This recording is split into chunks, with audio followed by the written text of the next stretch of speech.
Ça y est, vous êtes allongé sur une table, des lumières éblouissantes au-dessus de vous, une équipe masquée qui s'affaire en silence. Dans l'air, une odeur prenante, un mélange de désinfectant et de chair cautérisée. Tout cela n'est pas une série télé, c'est la réalité du bloc opératoire. En fait, un endroit où en quelques secondes tout peut basculer, la vie, la mort, l'urgence, le calme apparent avant une incision. C'est ici que naissent des histoires incroyables. La première appendicite d'un interne, ce patient victime d'une attaque de requin en Polynésie, mais aussi ces petites opérations du quotidien qui sauvent pourtant de vies. Alors, que se passe-t-il vraiment derrière ces portes battantes? Comment un étudiant en médecine devient-il chirurgien? Que ressent-on face au stress, à l'odeur du sang, à la hiérarchie parfois militaire du bloc? Eh bien, nous vous emmenons dans ces coulisses fascinantes grâce au docteur Alexandre Mancier, chirurgien viscéral et digestif. Il est très actif sur les réseaux sociaux et il vient de publier Secrets de bloc, un livre qui raconte 15 histoires chirurgicales incroyables aux éditions Solar. Je suis Margot Defrouville, chef du service santé de BFM TV. À ses côtés, Alain Ducardonnet, médecin consultant santé BFM TV. Vous écoutez le podcast Santé, le podcast qui prend soin de vous.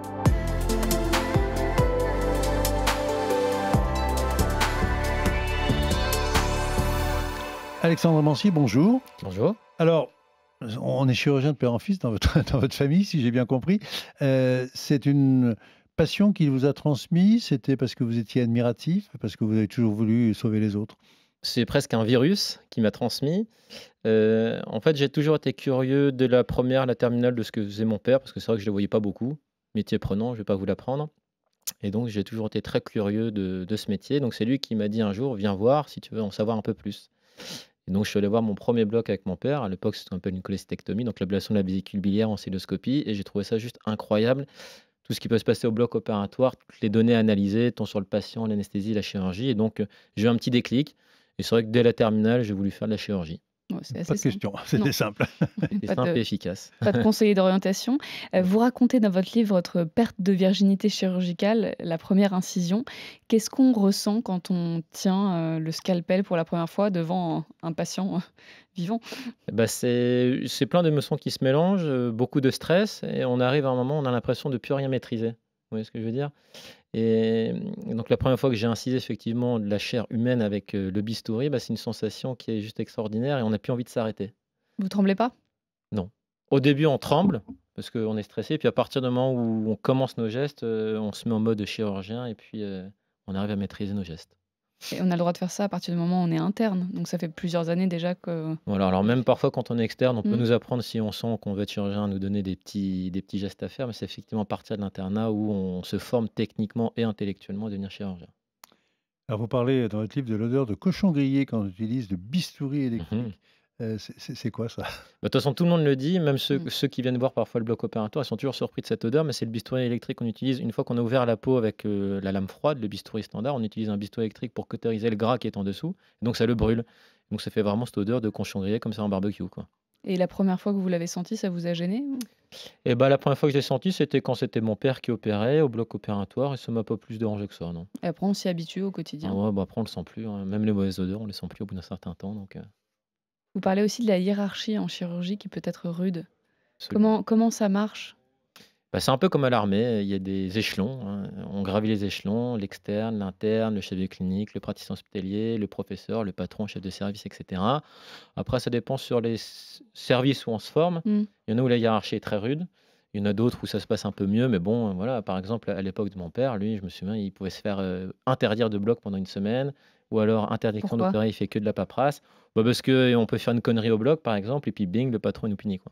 D'accord. Voilà. Et j'ai cru comprendre que les marques de politesse, tout ça, s'il te plaît, le prénom, Ça fait machin, pas c'est partie, non. de notre quotidien, ça dépend de l'humeur des patrons, s'ils sont levés du bon côté ou pas, mais effectivement, c'est plutôt: «Mancier va faire ça, Mancier va faire ci», et puis il faut agir, quoi. Faut quand même rappeler que c'est une grande équipe, quoi, non? C'est quand même une solidarité, Ah oui, oui, bah, on vit des trucs tous ensemble qui sont juste incroyables. Alors c'est pour ça qu'on sait pertinemment que même si on nous parle parfois sans formule de politesse, on le sait parce qu'on est on a la tête dans le guidon, on est dans notre Mmh. métier, donc on n'est pas là pour, se parler gentiment, on est là pour agir. Moi, c'est très bien qu'on Et c'est un on côté s'entraide. rassurant pour les patients aussi, je Voilà, c'est pense, hein. ça, on est tous là pour s'entraider, donc voilà. Et au moment d'une opération, il y a combien de personnes autour d'un patient? Bah, tout dépend où est-ce qu'on travaille. À l'hôpital, on peut être très nombreux. Parfois habillé, on peut être 6 ou 7, surtout si c'est une chirurgie rare ou une chirurgie lourde. Mais moi, maintenant que je suis installé en libéral, on n'est que 2. Il y a le chirurgien et l'infirmière qui m'aident. Et l'anesthésiste, ça se passe bien? Et l'anesthésiste, moi, ça se passe plutôt bien, mais il y a toujours la guéguerre, chirurgien anesthésiste. Mais moi, je m'entends plutôt très bien avec les anesthésistes. Donc ça, il y a pas de problème avec eux. Alors, on va revenir sur les histoires marquantes. Vous évoquez cet appendicite opéré sur un jeune garçon, une incroyable aussi attaque de requin à Tahiti. Quelles sont les histoires qui vous ont le plus marqué, humainement ces dernières années? Bah, je pense que c'est parce que j'ai dû faire le tri pour écrire mon livre, parce que 15 histoires parmi je sais pas combien j'en ai vécu, il fallait faire le tri et donc effectivement celles-ci, c'est celles qui m'ont le plus marqué, tant sur l'effet un peu spectaculaire que sur les émotions que j'ai pu Mmh. ressentir et donc c'est plutôt celles-ci qui m'ont vraiment marqué. Donc là, attaque de requin à Tahiti, comment ça se passe? Vous êtes, Et bah, ouais, en l'attaque de stage re là-bas? bah, en fait, j'ai fait un interchus, c'est-à-dire c'est un échange interhospitalier que j'ai fait pendant 6 mois là-bas, quand j'étais, quasiment à la fin de mon internat, donc je suis parti 6 mois là-bas. Donc on était de garde aux urgences de l'hôpital de Tahiti. C'est là on nous avait appelé effectivement pour une victime d'attaque de requin et donc c'est là on a dû aller, faire ce qu'on appelle une Evassan parce qu'il était à plusieurs heures de vol de Tahiti, parce Donc que une Tahi évacuation sanitaire? voilà, absolument. Parce qu'il y a qu'un seul hôpital à Tahiti, hein, c'est sur Tahiti, en Polynésie française. Donc on est parti récupérer la victime pour la ramener à l'hôpital et l'opérer. Donc c'est vrai que c'est plus la morsure en elle-même était quand même assez incroyable sur son avant-bras et sur son mollet qu'on a dû prendre en charge, mais c'est vraiment l'histoire qui était dingue, quoi. Et comment ça marche? Vous commencez pas à opérer, comme on commence à réanimer, Bah, il vous faut un bloc? ouais, pour le coup, en fait, Mmh. on fait les gestes de premier secours quand on va secourir la victime sur place. Alors, bon, c'est priorité à l'hémorragie, à l'infection et à la douleur, quoi, quand on la récupère sur place. Et après, une fois qu'on l'a rapatrié, on était plusieurs chirurgiens à l'opéra. Bon, à l'époque, j'étais interne, donc j'étais là surtout pour aider. Mais il y avait un orthopédiste, un plasticien un vasculaire, parce qu'il y avait plein de sutures à faire sur des tendons, des nerfs, des réparations de la peau, des muscles, etc. Parce que c'est très délabrant et très mutilant comme plaie. Mmh.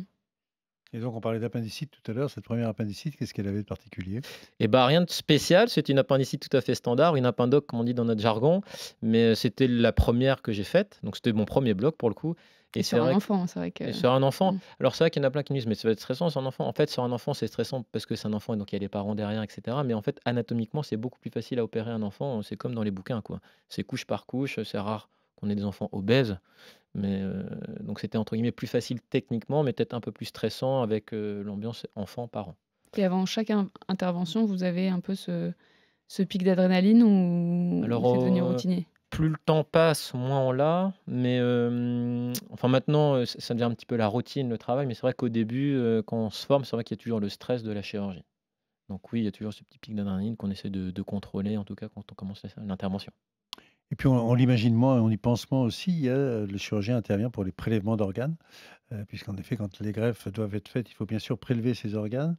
Et vous, vous avez eu cette façon de faire chez un enfant de 16 ans, ça doit être un grand moment, non? Alors oui, parce qu'en fait, ça s'est cumulé 2 choses en même temps. C'est la première fois où j'étais confronté à la mort, d'un patient et en plus, c'était une jeune fille à qui on devait prélever ses organes. Donc c'est vrai que le contexte, on s'y prépare pas du tout psychologiquement et c'est vrai que l'impact est quand même assez, prenant. Surtout, en fait, moi, c'était mon ressenti au moment où on a fait ce prélèvement, c'est qu'il y a pas qu'un chirurgien qui arrive, il y en a on était 4 à l'époque parce qu'en fait, tous les organes vont être dispatchés dans la France entière. Donc, comme c'était une jeune, on pouvait quasiment tout prendre. Elle était décédée d'une hémorragie cérébrale. Donc, poumon, cœur, foie, rein, pancréas, tout y passe entre guillemets et moi, j'avais vraiment l'impression parce que tous les chirurgiens qui étaient là, c'était leur centième prélèvement, c'était un automatisme pour eux. Moi, c'était le premier. J'avais l'impression un peu de voir ces vautours qui se bataillaient un peu la meilleure pièce de viande du cadavre, quoi. Donc ça, c'était très particulier, surtout qu'on faisait ça en pleine nuit, on est tous crevés et c'est vrai que le contexte est très particulier, quoi. Donc et puis à la fin aussi du prélèvement, tout le monde part avec son organe dans sa «glacière» entre guillemets et puis moi je me suis retrouvé tout seul à devoir, refermer l'abdomen de cette jeune fille pour après restituer le corps aux parents. Donc c'est vrai que c'est pas une épreuve qui est facile, pour commencer. Et puis il y avait une autre épreuve, c'est quand vous avez renoncé aussi, après avoir appris que le donneur est décédé était l'un de vos amis. Ouais, bah, en fait, c'était quelques semaines après ce prélèvement-là, parce qu'en fait, ça fonctionne par semaine d'astreinte pour les prélèvements à l'époque et donc c'est vrai que quand j'avais vu l'identité du patient sur le dossier, je savais que c'était quelqu'un que je connaissais donc là, pour le coup, ben, on faut connaître ses limites, hein Mmh. et donc là, j'ai effectivement demandé à un collègue de pouvoir me remplacer. Est-ce qu'il y a une opération en particulier qui a changé votre, façon de voir votre métier? Changer ma façon de voir mon métier, Ou qui lui a donné encore plus bah, de pour le crédit? coup, l'histoire de ce fameux monsieur Raymond là qu'on sauve en pleine nuit là, qui saigne, donc que je raconte, c'est vrai que ça, c'était plutôt incroyable parce que ce patient était considéré comme mort et tout le monde disait: «Ça sert à rien de l'opérer». au final, on l'a quand même poussé au bloc un peu en mode chirurgie de guerre et ce patient a quand même survécu et est rentré chez lui. Donc on a parfois quand même des miracles dans nos métiers et c'est ça qui fait qu'on garde quand même des notes positives, quoi. Et puis à côté de la chirurgie au quotidien, donc vous êtes passé dans la vulgarisation, dans la volonté de partager en fin de compte votre quotidien, sur les réseaux sociaux et vous avez démarré pendant le covid qui était une période en Absolument. effet où les réseaux sociaux étaient prioritaires. Ouais. Hem, c'était quoi votre motivation de départ? Et bah, c'était plutôt le côté pédagogique qui me manquait parce que c'est vrai que j'ai fait les 2 choses en même temps. Je me suis installé en libéral pendant le covid, donc activité réduite, plus d'internes et d'externes à former et moi j'adorais en fait former les internes à devenir chirurgiens et donc c'est ma femme qui sentait un peu le syndrome dépressif qui commençait à me guetter et qui me dit: «Bah, écoute, fais un truc sur les réseaux, je sais pas, tu bien parler, tu as la tchatche, tu t'expliques bien». Donc je me suis dit: «Why not? On va essayer de faire» et puis c'est vrai que de fil en aiguille, j'ai vu que ça marchait plutôt bien, que les gens étaient un peu quand même en demande de ça, et donc c'est pour ça que j'ai commencé et que j'ai continué. Plus Et pour la visée pédagogique, principalement. vous avez l'impression qu'il y a pas mal d'idées reçues autour de la chirurgie aussi ou c'est plus pour, faire de la vulgarisation? Non, idées reçues sur la chirurgie, pas Mmh. trop. C'est effectivement plus pour la vulgarisation, que j'ai fait ça principalement parce que je sentais qu'il y avait des gens parfois même au début, je lisais quand même les commentaires des gens et cetera et c'est vrai que parfois il y a des gens qui posaient des questions, j'étais ahuri des questions. Je me dis effectivement, ils ont besoin d'infos, quoi. C'est quoi les vidéos qui marchent le mieux?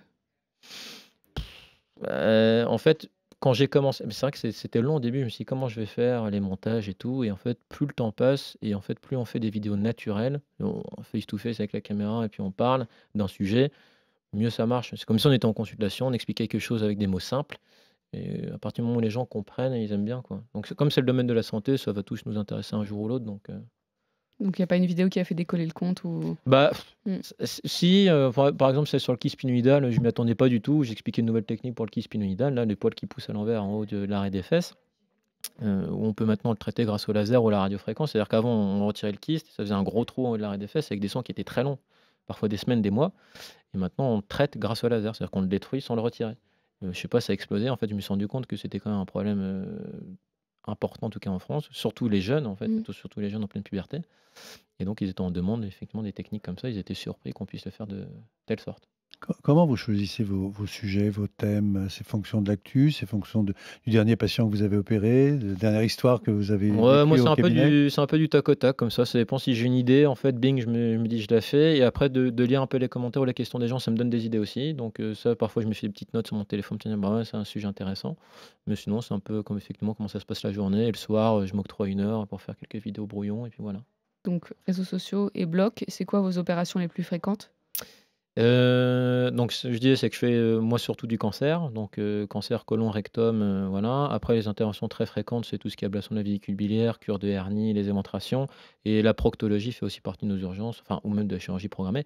Hémorroïdes, fissure anale, fistule anale, kyste spinoïdale et cetera, quoi. Quelles sont, pour vous les idées reçues, les plus courantes? Parce que c'est vrai que, bon, heureusement, beaucoup de personnes ne sont pas allées au bloc opératoire, ne Mmh. sont pas passées au bloc opératoire. Mais si on doit se faire opérer, quelles sont les deux trois idées reçues que vous devez absolument combattre? Idée reçue, bon après, bon on a tous peur d'aller se faire opérer. Mmh. Après bon, c'est Ouais, sûr, tous peur de pas se réveiller? On a tous peur de pas se réveiller. C'est vrai que c'est les questions que me posent souvent les patients: «Mais je vais me réveiller?» Oui, vous allez vous réveiller, c'est extrêmement rare qu'on se réveille pas parce que soit il y a eu un gros souci pendant la chirurgie ou à cause de l'anesthésie, mais c'est quand même très, très rare. On est là, on est toute une équipe à travailler autour du patient, hein. On est quand même très nombreux au bloc opératoire et l'objectif commun, c'est le même, c'est de soigner le patient. Donc on est là pour soigner les patients.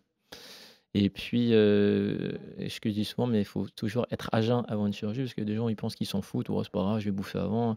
Non, parce que, enfin, le problème, c'est que je dis tout le temps, si vous vomissez au moment où vous vous endort, surtout en viscéral, où vous êtes allongé sur le dos, on peut vomir et inhaler le vomi, quoi. Donc il y a des gens qui peuvent mourir sur table parce qu'ils inhalent leur vomi et ça complique largement la chirurgie. Mmh. Donc le jeûne à respecter est prioritaire, quoi. Et le chirurgien a une hygiène de vie particulière? Alors, moi en tout cas, oui, je fais attention, moi je fume pas, je bois pas, je fais du sport tout le temps, je fais attention à ce que je mange, j'essaie d'avoir un rythme en tout cas de dodo nocturne, bien comme il faut. Donc oui, moi je fais attention en tout cas, à mon C'est hygiène de vie. et vous renoncez pas, à une matinée de bloc si vous sentez que vous êtes pas au top? C'est pas possible vu l'organisation que ça demande, Ouais, ça pour vous est jamais l'instant, arrivé? ça m'est encore jamais Mmh. arrivé. Même en covid, à un moment, je me suis chopé un covid et j'ai quand même opéré en ayant le covid parce qu'il y avait plein de patients opérés, il y avait des urgences et donc c'est tout. Parfois, on n'a pas le choix parce que on est difficilement remplaçable, on est quand même pas nombreux. Donc pour l'instant, bon, je touche du singe, mais ça m'est pas encore arrivé, hein. C'est quoi les qualités pour être un bon chirurgien? Être empathique, déjà, avec ses patients, je pense que c'est quand même important. D'être patient, même si notre principal défaut, c'est l'impatience, parce qu'on ça avance toujours vite au bloc, etc. Mais je pense que d'être patient avec les gens, avec l'équipe, c'est important. Et de ne pas être stressé, parce que être stressé au bloc, ça véhicule le stress aux gens qui vous aident. Et donc, le stress monte et ça fait pire que mieux, quoi. S'il y a un jeune qui a envie de devenir chirurgien, est-ce que vous lui conseilleriez d'abord? Et d'autre part, est-ce que le fait de faire autant d'années n'est pas un peu rebutant? Alors, c'est un métier passion. Faut pas se dire: «Je vais faire chirurgien pour les thunes», parce qu'il y en a plein qui pensent, qu'on gagne des 1000 et des cents et on va y aller pour faire de l'argent. C'est un métier, en tout cas moi dans ma profession, c'est de la passion à 100. Les études sont longues, bon moi c'est 13 ans. Voilà, après on peut faire plus aussi parfois si on fait des masters, Avec un peu de pratique quand même dans la voilà. ouais, c'est Il y a 13 ans d'études, mais on est inscrit entre guillemets «à la fac» pendant 13 ans, mais effectivement on pratique énormément, pendant X années et donc faut travailler, travailler et travailler. C'est le seul maître mot-clé pour devenir chirurgien. Combien d'heures au bloc par semaine? Alors moi, Ça fonctionne par demi-journée, non? ça dépend en fait, si tu es à l'hôpital ou en clinique. Mais par exemple, moi quand j'étais à l'époque à l'hôpital, j'ai déjà fait une semaine à 110 heures sur une semaine. Parce qu'en fait, j'étais de garde à la fois pour les prélèvements et de garde pour le service. Et donc il y avait des urgences à tout va. On a fait enfin, j'ai dû faire 3 nuits blanches dans la semaine. Donc bon là, c'était vraiment une très, très grosse Mmh. Est-ce semaine, hein. bien raisonnable? Ouais. Ça, non, il y a un moment, mais même moi je me suis dit: «C'est je piquais du nez», voilà, c'était plus raisonnable. Mais sinon on tourne à 60-70 heures facilement. Moi maintenant en clinique, je fonctionne facilement. Moi, c'est soit une journée de bloc complète, 8-18 en chirurgie programmée et là-dessus se peut se greffer des urgences. Avec beaucoup de patience, ça veut dire, Ouais, alors après tout dépend des chirurgies. Je peux enchaîner 10 ou 12 patients sur une journée quand c'est pas des gros cancers à opérer et quand c'est des grosses interventions qui peuvent durer 6 à 8 heures, c'est 6 à 8 heures de bloc, quoi. Mmh. Et sinon, c'est une journée complète de consulte. Merci beaucoup Alexandre Moncier. On peut retrouver vos histoires incroyables dans ce livre, Secrets de bloc, et sur vos réseaux sociaux. Le livre, c'est aux éditions Solar et les réseaux sociaux, c'est sous le nom de The French Chirurgien. Et merci à vous d'avoir écouté le podcast Santé. Si vous avez aimé cet épisode, n'hésitez pas à nous laisser un commentaire et surtout à le partager. Et nous, rendez-vous la semaine prochaine et d'ici là, Prenez soin de vous.